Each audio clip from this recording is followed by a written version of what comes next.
प्रधानमंत्री नरेंद्र मोदी के आध्यात्मिक नेताओं से वोकल फॉर लोकल की अपील का हुआ काफी असर। सूचना और प्रसारण मंत्री प्रकाश जावड़ेकर ने वीडियो किया जारी।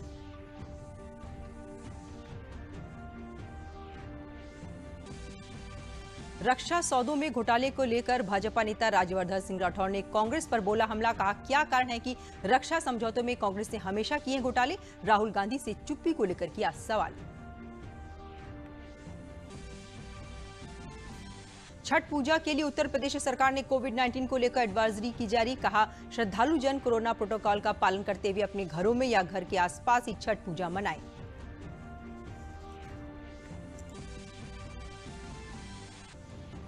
और प्रदेश भर में मनाया जा रहा है शिशु सुरक्षा सप्ताह। गर्भवती महिलाओं और माताओं के बीच शिशु सुरक्षा से संबंधित जानकारी का किया जा रहा है प्रचार।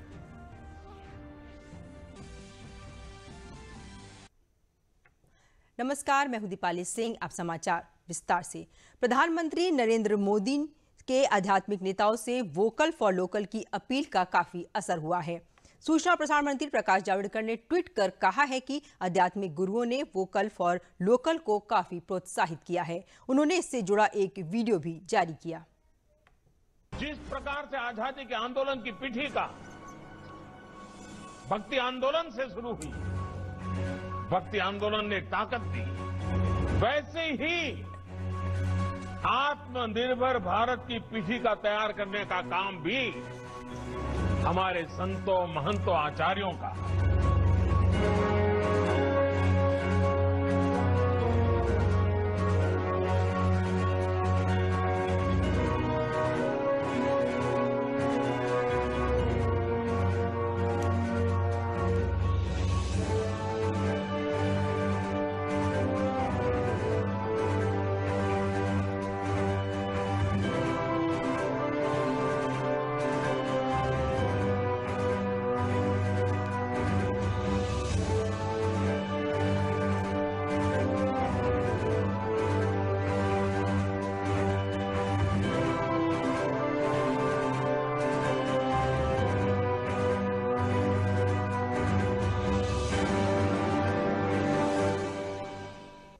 भाजपा नेता राज्यवर्धन सिंह राठौर ने कांग्रेस पर हमला बोलते हुए कहा है कि जब भी रक्षा सौदों में घोटाले की बात आती है तो कांग्रेस का नाम आता है। जीप घोटाला, टाटा ट्रक घोटाला, बोफोर्स घोटाला और अब अगस्ता वेस्टलैंड घोटाला, ये सब कांग्रेस के प्रशासन में हुए हैं। 2014 में क्रिश्चियन मिशेल के नोट से बहुत सारी जानकारी मिलती है।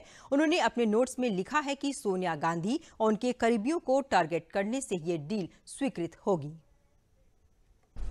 अब जब भी कांग्रेस का नाम आता है और रक्षा के सौदे आते हैं, ये बहुत दुख की बात है कि एक तरफ हमारे जवान अपना बलिदान देते हैं देश की रक्षा करने के लिए, और दूसरी तरफ जिन लोगों को सत्ता की जिम्मेदारी दी जाती है वो सेना को इक्विप तो करने की जगह घोटालों के जो डील करते हैं वो घोटालों के सोच विचार करके करते हैं। जहां जीप घोटाला, बोफोर्स घोटाला, टाटा ट्रक घोटाला, स्कॉर्पियन पनडुब्बी घोटाला से अब अगस्ता वेस्टलैंड घोटाला, ये सारे के सारे कांग्रेस के समय और सारे के सारे रक्षा मंत्रालय से संबंधित ये घोटाले हैं। ये 3000 करोड़ रुपए का अगस्ता वेस्टलैंड वीवीआईपी हेलीकॉप्टर का घोटाला का मैंने आपको सामने विवरण दिया अभी। राज्यवर्धन सिंह राठौर ने कहा कि क्या कारण है कि रक्षा समझौतों में कांग्रेस ने हमेशा घोटाले की है। क्या कारण है कि राहुल गांधी अभी भी चुप हैं। पार्टी के बड़े नेताओं के नाम सामने आने पर स्पष्टीकरण और जवाब देना चाहिए। रक्षा डील में सीधे सीधे कांग्रेस के घोटाले, क्या कारण है कि कांग्रेस घोटालों के साथ हमेशा रक्षा डील करती है। क्या कारण है कि राहुल गांधी जी अभी तक चुप हैं। मैं आग्रह करता हूं कि इस बात पर स्पष्टीकरण दें, इस बात पर जवाब दें। अपने वरिष्ठ नेताओं जिनके नाम आ रहे हैं उसके ऊपर देश को जागृत करें। जनता ने तो बखूबी देख लिया है किस तरह से कांग्रेस में बार बार घोटाले हुए, किस तरह से रक्षा को सामने प्रमुखता से न रखकर रक्षा के सौदों में घोटाले को प्रमुखता पर रखते हुए काम करा गया। हर बार, एक नहीं, दो नहीं, बार बार आपके सामने विस्तार से सारे घोटाले रखे। और अगस्ता वेस्टलैंड का घोटाला का जो सारा जो उसके ऊपर इन्वेस्टिगेशन चल रही है अभी तक, उसको संक्षिप्त रूप में जो नाम आए हैं वो सभी आपके सामने रखे गए। प्रधानमंत्री नरेंद्र मोदी ने मंगलवार को अमेरिका के नवनिर्वाचित राष्ट्रपति जो बाइडेन से फोन पर बात की और उन्हें जीत की बधाई दी। पीएम मोदी ने यह जानकारी अपने ट्विटर हैंडल पर शेयर की। मंगलवार की देर रात 2 ट्वीट कर नरेंद्र मोदी ने बताया कि उन्होंने नवनिर्वाचित उपराष्ट्रपति कमला हैरिस को भी बधाई दी। उन्होंने अपने ट्वीट में लिखा कि अमेरिका के नवनिर्वाचित राष्ट्रपति जो बाइडेन से बातचीत हुई, मैंने उन्हें जीत पर बधाई दी। हमने भारत और अमेरिका के बीच रणनीतिक साझेदारी को लेकर दृढ़ प्रतिबद्धता दोहराई। इसके अलावा साझा प्राथमिकताओं कोविड-19 महामारी जैसी चुनौतियों, जलवायु परिवर्तन, भारत प्रशांत क्षेत्र में सहयोग जैसे विषयों पर चर्चा हुई। पीएम मोदी ने कमला हैरिस को अमेरिका के उपराष्ट्रपति बनने पर उन्हें बधाई दी। उनकी उपलब्धियों का जिक्र करते हुए पीएम मोदी ने दूसरा ट्वीट किया, मैंने नवनिर्वाचित उपराष्ट्रपति कमला हैरिस को भी जीत के लिए हार्दिक बधाई दी। उनकी सफलता जीवंत भारतीय अमेरिकी समुदाय के सदस्यों के लिए बहुत गर्व और प्रेरणा का विषय है, जो भारत अमेरिका संबंधों के लिए एक ताकत के जबरदस्त स्रोत है। अरब सागर में जारी मालाबार युद्धाभ्यास के दूसरा चरण का आज दूसरा दिन है। 20 नवंबर तक जारी इस युद्धाभ्यास के पहले चरण की तरह इस बार भी चारों क्वाड देश भारत, अमेरिका, जापान और ऑस्ट्रेलिया की नौसेनाएं इसमें शामिल है। दूसरे चरण में मालाबार युद्धाभ्यास में आईएनएस विक्रमादित्य के साथ नौसेना का एयरक्राफ्ट कैरियर, अमेरिका नौसेना का यूएसएस निमित्त, जापान और ऑस्ट्रेलिया का युद्धपोत भी शामिल है। इसके अलावा कैरियर बैलेट ग्रुप के दूसरे युद्धपोत, फाइटर जेट, हेलीकॉप्टर और पनडुब्बियां भी युद्धाभ्यास करते दिखेंगे। समाचार अभी और भी हैं, पहले लेते हैं ये विराम। माँ से अच्छा कौन जाने, माँ के मन के टुकड़े को, कब चाहे प्यार, कब चाहे दुलार। माँ से अच्छा और कोई नहीं जानता कि बच्चे के पैदा होने के 1 घंटे के अंदर माँ का पहला गाढ़ा पीला दूध ही पिलाना चाहिए। यही कुदरती शक्ति है जो बच्चे को हर बीमारी से लड़ने की शक्ति देती है। जब चला रहे हैं तो वो भागता जा रहा है, वो कई बार के बाद वो स्टॉप हो रहा है, वो बड़ा प्रॉब्लम कर रहा है।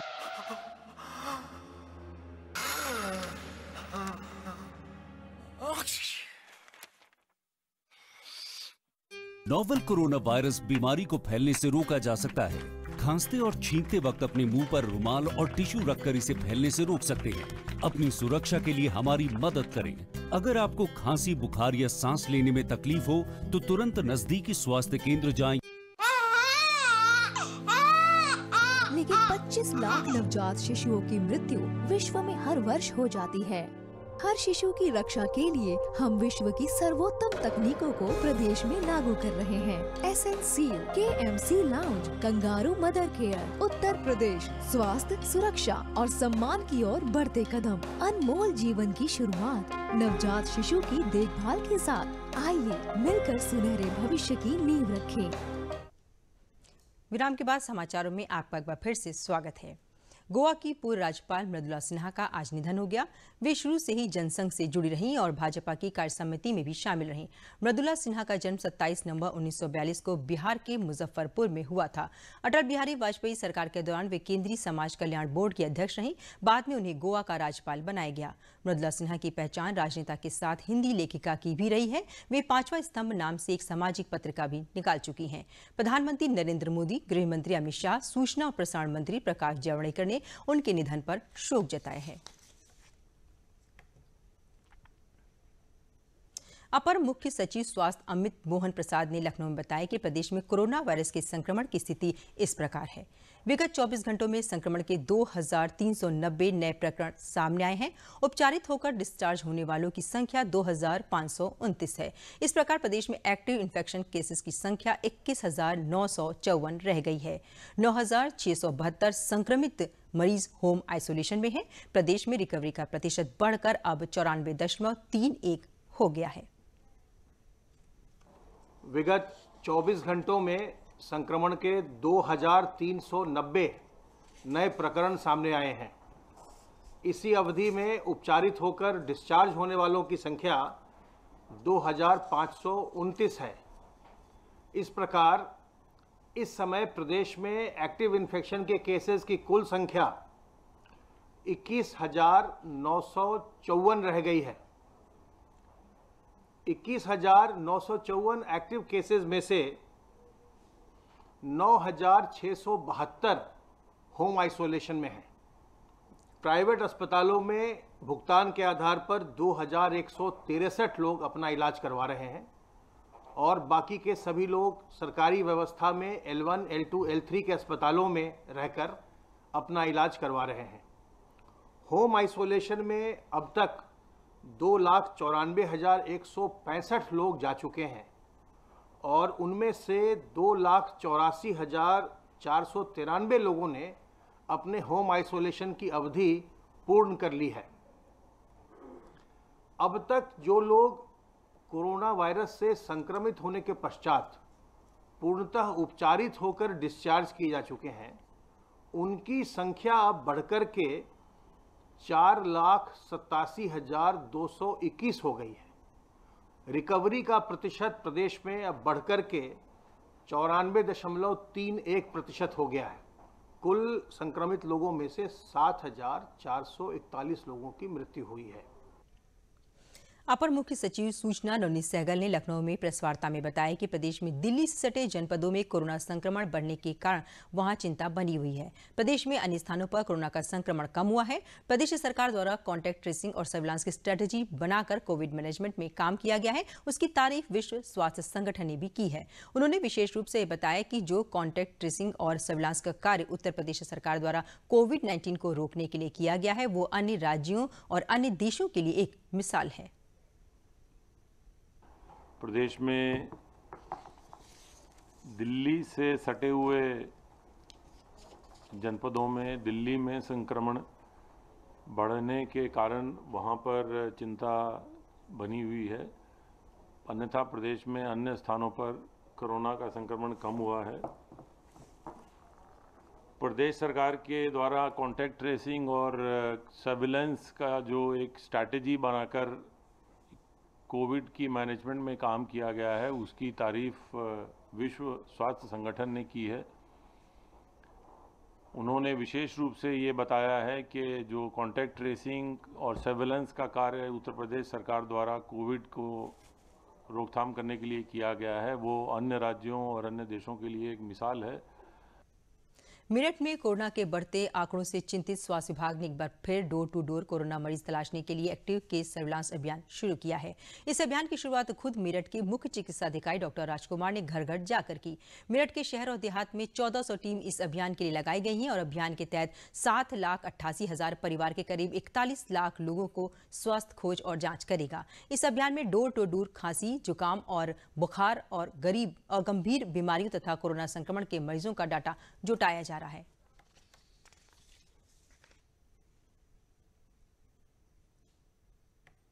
ये बहुत अच्छी स्वास्थ्य विभाग की पहल है कि घर में आके सबके चेक कर रहे हैं, क्योंकि लोग हाइड कर रहे हैं, इस चीज़ को छुपा रहे हैं। खांसी, नॉर्मली जुकाम, ये वेदर चेंज की वजह से हर घर में है, पर कोई बताना नहीं चाह रहा, कोई टेस्ट नहीं कराना चाह रहा है, जिसकी वजह से कोरोना के ज़्यादा पेशेंट्स बढ़ रहे हैं।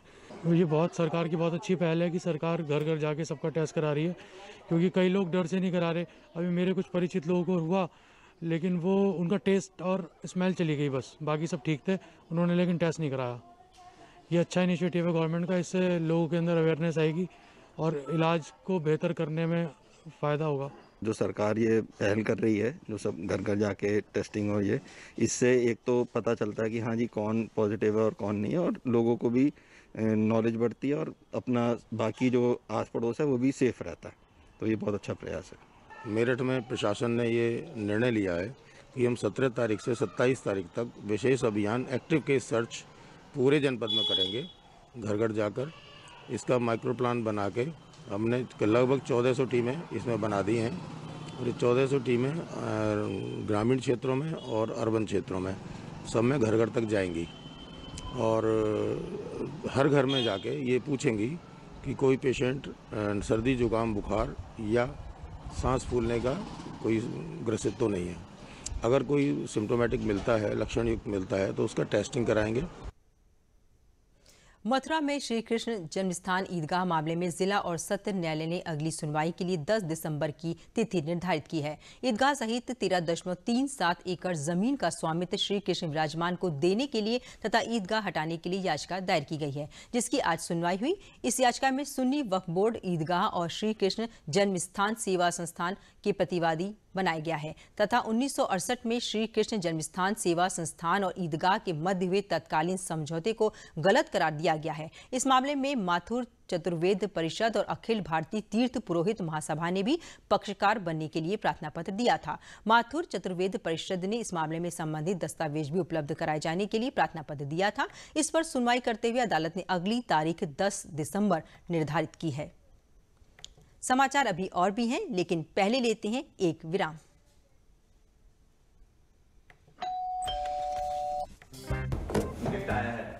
अरे वाह, लेजेंड की बैट। इससे तो मैं खेलूंगा। Future batting legend bat. इसमें जिसका नाम लिखा है बैट उसी को मिलेगी। अरे यार, देखा, अगर इस पे मेरा नाम नहीं लिखा होता तो कितनी दिक्कत हो जाती। इसलिए आरबीआई कहता है बैंक अकाउंट हो या बैंक लॉकर, उसमें नॉमिनी का नाम जरूर दर्ज करें ताकि आपकी जमा पूंजी उसी को मिले जिसे आपने नामित किया है। आरबीआई कहता है जानकार बनिए, सतर्क रहिए। विराम के बाद समाचारों में आपका एक बार फिर से स्वागत है। कार्तिक माह के उपलक्ष्य में तीर्थराज प्रयाग के यमुना तट पर वैदिक मंत्रोच्चार के बीच भव्य आरती और दीपदान का आयोजन किया गया। वैदिक मंत्रोच्चार के बीच उप मुख्यमंत्री केशव प्रसाद मौर्य सहित बड़ी संख्या में श्रद्धालुओं ने यमुना आरती और दीपदान कर मां यमुना का आशीर्वाद प्राप्त किया। श्री मौर्य ने कहा कि केंद्र और प्रदेश की भाजपा सरकार ने भव्य कुंभ, दिव्य कुंभ का आयोजन किया, जिसकी सभी ओर प्रशंसा हुई। उन्होंने कहा कि प्रयागराज में हर वर्ष होने वाले माघ मेले की तैयारी इस बार भी जोर शोर से चल रही है। श्रद्धालुओं को किसी प्रकार की कोई दिक्कत नहीं होगी। उन्होंने स्पष्ट किया कि इस कोरोना काल में माघ मेले में कोरोना प्रोटोकॉल का पूरा पालन कराया जाएगा, जिससे कोरोना का संक्रमण न फैलने पाए। उन्होंने कहा कि नमामि गंगे योजना के द्वारा प्रयागराज में जो कार्य हो रहा है वह सराहनीय है। गंगा के प्रति समाज सेवियों के द्वारा सफाई अभियान लगातार होता रहता है।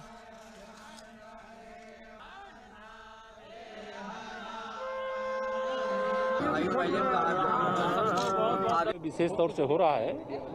इस आयोजन समिति को और विशेष तौर से इस देश में जो नमामि गंगे के नाम से सभी पवित्र नदियों के लिए सेवा का कार्य होता है और सफाई का कार्य होता है, वहाँ विकास का कार्य होता है। इस कार्य को आगे बढ़ाने वाले हमारे महानगर अध्यक्ष जी की अगुवाई में राजेश शर्मा जी और सभी हमारे यहाँ के तीर्थ पुरोहितगण, अंकुर शर्मा जी, सभी को मैं बहुत हृदय से साधुवाद करता हूँ। और इस प्रकार के आयोजन की प्रयाग के गौरव गरिमा को बढ़ाने के लिए आवश्यकता है। माघ मेला संपन्न होने जा रहा है। प्रोटोकॉल का पालन करने के लिए निर्देश दिया गया है कि जिससे कोरोना का कहीं पर भी विस्तार न होने पावे, बल्कि कोरोना से भी सुरक्षित रहे और मेला भी संपन्न हो। प्रयागराज के विकास को गति देते हुए उप मुख्यमंत्री केशव प्रसाद मौर्य ने पूरे विधि विधान ब्राह्मणों द्वारा मंत्रोपचार के साथ बख्शी बांध पर सेतु का शिलान्यास किया। इस आरओबी की काफी दिनों से मांग चल रही थी, जिसे उप मुख्यमंत्री ने प्रयागराज की जनता को समर्पित किया। उप मुख्यमंत्री केशव प्रसाद मौर्य, सांसद केसरी देवी पटेल और कई विधायकों के द्वारा बख्शी बांध पर पंडितों द्वारा मंत्रोच्चार के साथ शिला पूजन और भूमि पूजन का सफल कार्यक्रम हुआ। इस मौके पर उन्होंने दीप प्रज्वलन कर कार्यक्रम का शुभारंभ किया और शिला पट का अनावरण किया।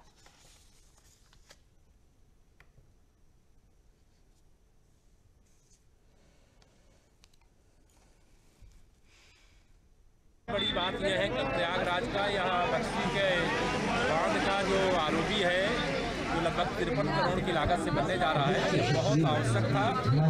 और जनता में इसको लेकर के खुशी की लहर है। चाहे गंगा जी की इस बार, चाहे गंगा शहर की, और जो लोग भी रहते हैं, सबको बहुत बड़ा संदेश, बहुत बड़ी सौगात है।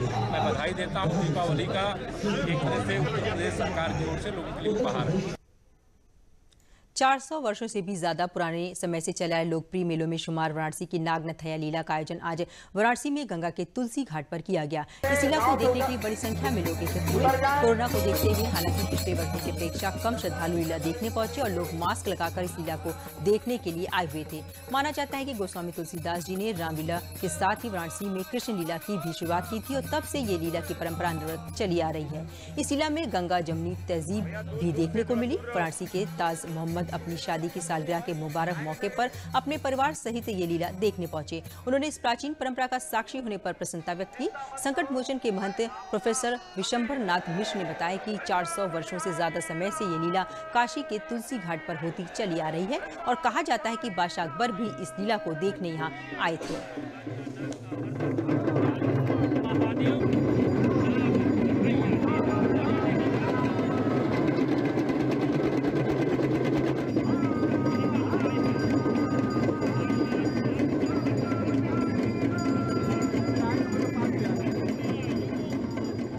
देखिए, नागनाथिया लीला है, ये गोस्वामी जी महाराज का शुरू किया हुआ कृष्ण लीला है, उसी का एक लीला है जो कि चौथ के दिन आयोजित होता है और इसको लक्खी मेला में इसको लोग मानते हैं। और आज सारे काशीवासी आज तुलसी घाट के इस तट पे जुटते हैं भगवान का दर्शन के लिए।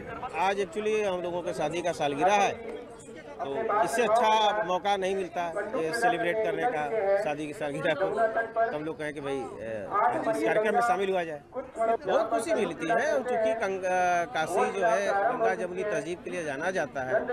मैं तो पहले भी इस साल के पहले भी मैं यहाँ पर उपस्थित हुआ हूँ, आया हूँ, अच्छा लगता है। आज कोविड-19 की वजह से भीड़ थोड़ी कम है, लेकिन फिर भी बहुत अच्छी भीड़ है और अच्छा लग रहा है यहाँ पे।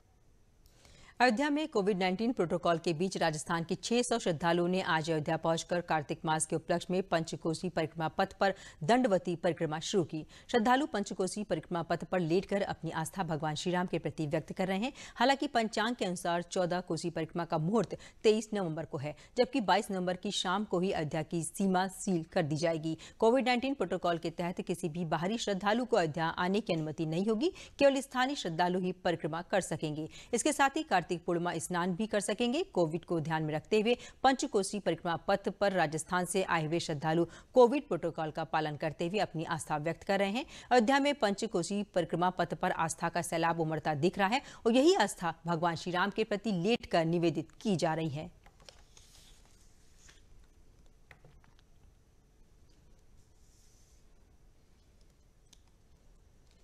भैया, ये संत महात्मा की हम पर ये बड़ी कृपा हुई है। हम गोवर्धन की दंडोती देने आया करते थे, लेकिन हमको ये पता नहीं था कि हम यहाँ भी दंडोती लगाएंगे। भगवान की कृपा, संत महात्मा की कृपा से आज हम यहाँ दंडोती लगा रहे हैं। हमने कभी मन में भी नहीं सोचा था श्री राम की हम वहाँ जाके अयोध्या दंडोती लगाएंगे। खुशी की बात है हमारे अंदर, हम दर्शन करना चाहते हैं और सुख शांति रहे हमारे पूरे हिंदुस्तान में, हम ये चाहते हैं। इन सब लोगों के भावों में यही आस्था थी कि हमारे श्री राम का मंदिर निर्माण हो और उस निर्माण में हम श्री राम लला के दर्शन करें और लेट करके साष्टांग प्रणाम करते हुए परिक्रमा करें। हर साल की तरह इस बार भी प्रदेश भर में 15 नवंबर से 21 नवंबर तक शिशु सुरक्षा सप्ताह मनाया जा रहा है। इस दौरान अस्पतालों में विभिन्न कार्यक्रमों के माध्यम से गर्भवती महिलाओं और माताओं को शिशु सुरक्षा से संबंधित जानकारियों से अवगत कराया जा रहा है। इस अवसर पर केजीएमयू के क्वीन मेरी अस्पताल में आयोजित कार्यक्रम में अस्पताल की प्रमुख चिकित्सा अधीक्षिका सुधा वर्मा ने बताया कि माँ का दूध बच्चों के लिए अमृत होता है, जो बच्चों की हर बीमारी से रक्षा करता है। उन्होंने बताया कि प्रतिदिन अस्पताल में आने वाली गर्भवती महिलाओं का रजिस्ट्रेशन और बच्चों को ऊपरी आहार व टीकाकरण जैसी महत्वपूर्ण जानकारियां उपलब्ध कराई जा रही हैं। उन्होंने कहा कि गर्भवती होने पर महिलाएं अपने निकट के अस्पतालों में रजिस्ट्रेशन अवश्य कराएं।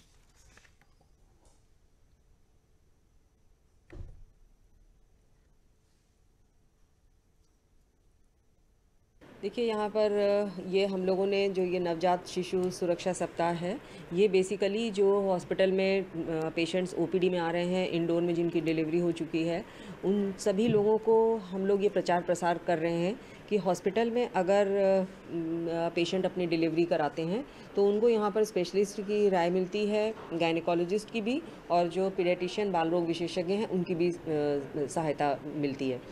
और हम लोग हर दिन एक एक्टिविटी प्लान करी है इसके लिए, जिसमें कि बच्चे को कुछ चीज़ों से जो बच्चा दिन से सुरक्षित रह सकता है उन चीज़ों के बारे में एजुकेट किया जा रहा है।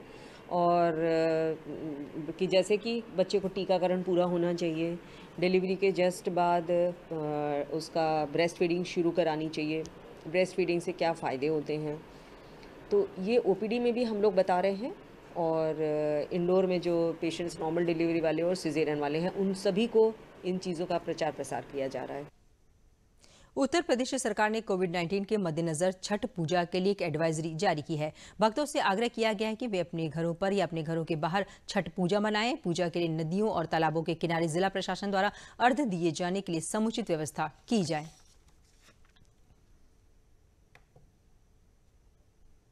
जीवन भर गरीबी और फूस के मकान में अपना जीवन व्यतीत करने वाले लोगों के लिए प्रधानमंत्री आवास के लोगों के लिए घरों का सपना साबित होगा। श्रावस्ती के गिलौली गांव में लोगों को प्रधानमंत्री आवास मिलने से सभी लाभार्थी खुश नजर आ रहे हैं। उन्होंने बताया कि प्रधानमंत्री की इस योजना से उनके जैसे तमाम जरूरतमंद और साधनहीन लोगों को पक्के मकान मुहैया हुए हैं और प्रधानमंत्री आवास मिलने से उन जैसे सैकड़ों जरूरतमंद का सपना साकार हुआ है।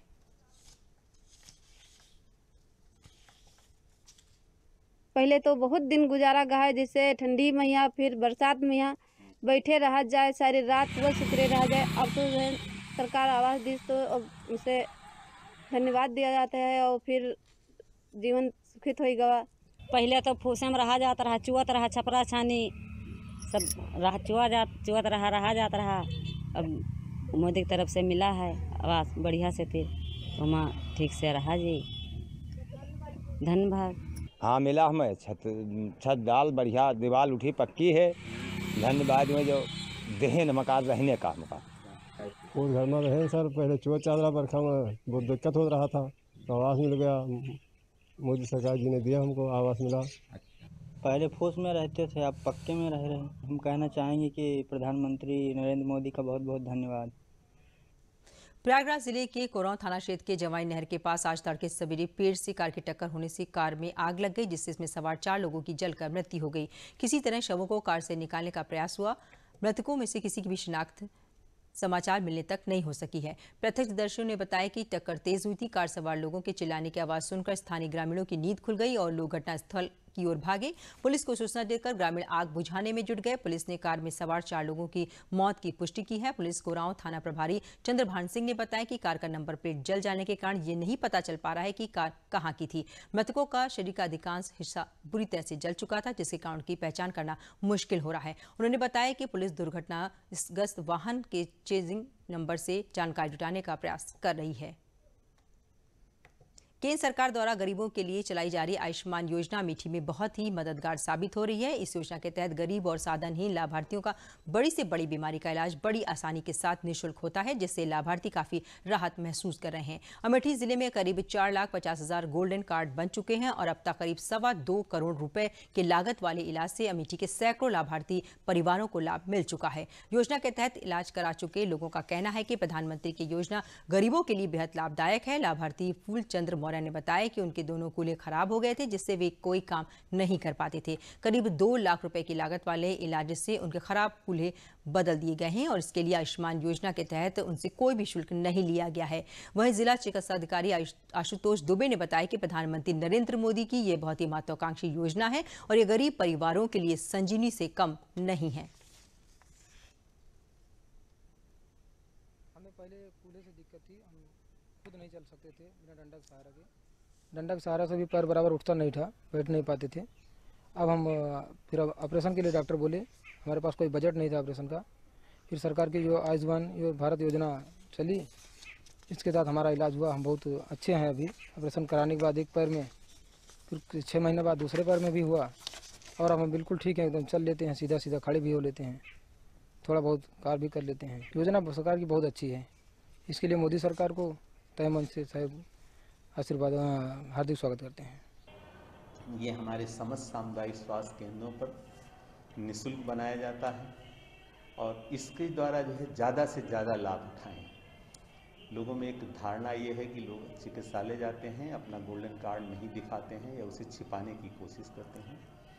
मैं आपके प्रसिद्ध चैनल से यही अनुरोध करूंगा कि लोगों में एक जन जागरूकता फैलाएं और लोगों को बताएं कि प्रदेश सरकार की जो निःशुल्क स्वास्थ्य सुविधाएं हैं उसमें भी अगर गोल्डन कार्ड अपना दिखाएंगे तो उनको उच्च गुणवत्तापूर्ण सुविधाएं दी जाएंगी। और अब आप दूरदर्शन न्यूज उत्तर प्रदेश के समाचार बुलेटिन और समसामयिक विषयों के कार्यक्रम हमारे YouTube channel DD news UP पर देख सकते हैं। इसके लिए आपको लॉगिन करना होगा www.com/ddnewsup। अंत में प्रमुख समाचार एक बार फिर।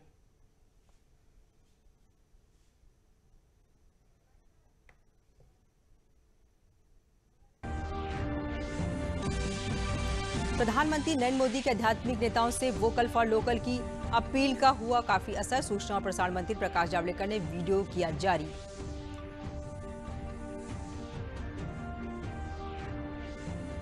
रक्षा सौदों में घोटाले को लेकर भाजपा नेता राजवर्धन सिंह राठौर ने कांग्रेस पर बोला हमला। कहा, क्या कारण है कि रक्षा समझौतों में कांग्रेस ने हमेशा किए हैं घोटाले। राहुल गांधी से चुप्पी को लेकर किया सवाल।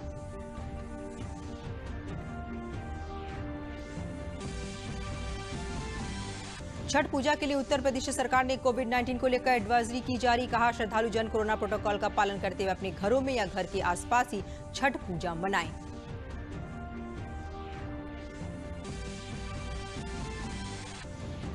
और प्रदेश भर में मनाया जा रहा है शिशु सुरक्षा सप्ताह। गर्भवती महिलाओं और माताओं के लिए शिशु सुरक्षा से संबंधित जानकारी का किया जा रहा है प्रचार।